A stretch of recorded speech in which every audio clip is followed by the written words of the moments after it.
গত 29/12/2024 তারিখে 7টি কলেজকে ঢাকা বিশ্ববিদ্যালয় থেকে পৃথকীকরণ এবং কলেজগুলির স্বতন্ত্র সত্তা বজায় রেখে বিশ্ববিদ্যালয়ের সমকক্ষ একটি স্বতন্ত্র প্রাতিষ্ঠানিক কাঠামোতে রূপান্তরের প্রক্রিয়া নির্ধারণের জন্য বাংলাদেশ বিশ্ববিদ্যালয় মঞ্জুরি কমিশনের নেতৃত্বে একটি উচ্চ পর্যায়ের বিশেষজ্ঞ কমিটি গঠন করা হয়।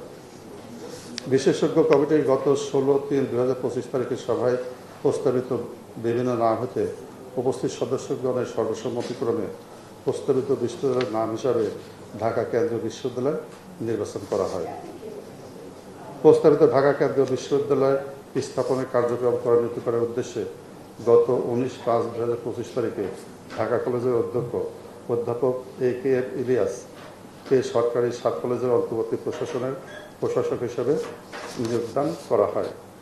বাংলাদেশ বিশ্ববিদ্যালয় মঞ্জুরি কমিশন এই সুপারিশের পরিপ্রেক্ষিতে সরকারি 7 কলেজে 2024-25 শিক্ষাবর্ষে শিক্ষার্থী ভর্তির কার্যক্রম শুরু করার নিমিত্তে এই বিভাগ হতে 9/7/2025 তারিখে অনুমতি প্রদান করা হয়েছে।